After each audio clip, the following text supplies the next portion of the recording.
নমস্কার বন্ধুরা, সবাইকে স্বাগত জানিয়ে আজকে ভিডিওটি শুরু করলাম। সবার প্রথমে নিয়ে নিচ্ছি একটি বলে 3 চামচ মতন পেঁয়াজ বাটা। এরপর একে একে দিয়ে দেব 1 থেকে 1.5 চামচ মতন পাতিলেবুর রস,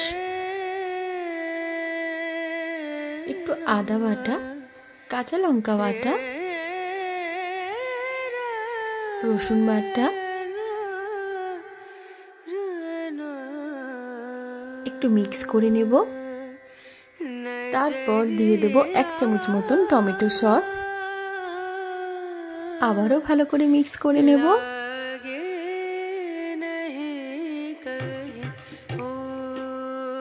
পরিমাণ মতন নুন দিয়ে দিচ্ছি।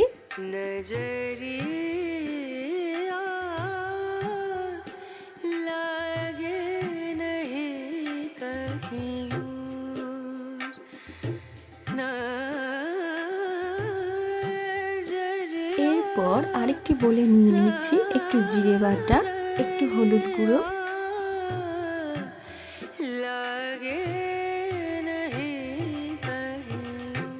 আর বেশ খানিকটা সর্ষের তেল।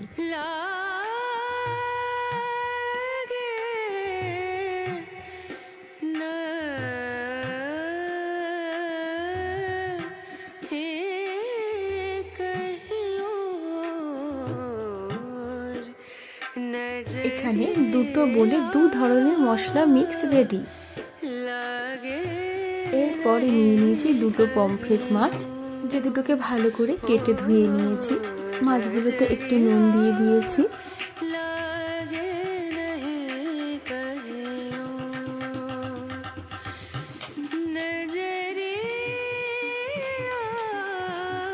একটা করে গোটা কাঁচা লঙ্কা নিয়ে মাছের পেটের ভিতরে ঠিক এইভাবে রেখে দেব। এটা যখন খাওয়ার সময় গালে পড়বে বেশ ভালো লাগবে। এরপর বড় বলে রাখার মশলার মিশ্রণটি মাছ দুটির গায়ে ভালো করে মাখিয়ে নেব।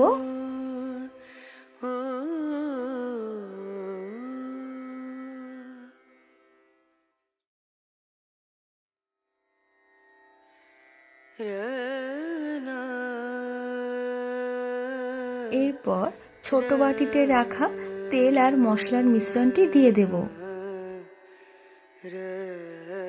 সমস্ত মশলাগুলো দিয়ে মাছগুলোকে ভালো করে মাখিয়ে নেব।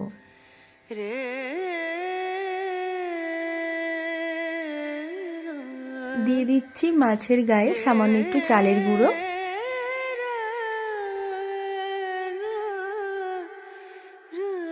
তারপর দিয়ে দিচ্ছি একটুখানি বেসন, তারপর দিয়ে দিচ্ছি একটু বেশি পরিমাণে সুজি। এই 3টে উপকরণ দেওয়াতে মাছটা ভাজার পর বেশ মুচমুচে হবে। এবার এটাকে ঢাকা দিয়ে ফ্রিজে 30 মিনিটের মতন রেখে দেব। তারপর একটি কড়াইতে দিয়ে দিচ্ছি সর্ষের তেল। তেলটা গরম হয়ে আসলে ম্যারিনেট করে রাখা মাছ দুটো ভেজে নেব। এই রেসিপিটা আপনারা মুখরোচক হিসেবে সন্ধ্যাবেলাও খেতে পারেন। মুখরোচক হিসেবে দুর্দান্ত যাবে এটা।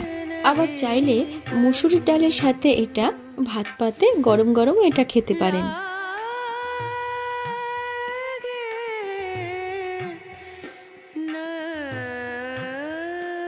আমি যেহেতু স্ন্যাক্সের জন্য এটা বানাচ্ছি, তাই একটু বেশি কড়া করে ভেজে নিয়েছি।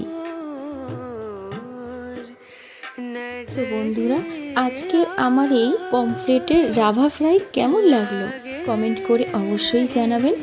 আর ভালো লাগলে একটা লাইক দিয়ে দেবেন, শেয়ারও করে দেবেন। আর চ্যানেলে নতুন এসে থাকলে চ্যানেলটিকে সাবস্ক্রাইব করে পাশে থেকে যাবেন। আজ তাহলে আসি, সবাই ভালো থাকবেন।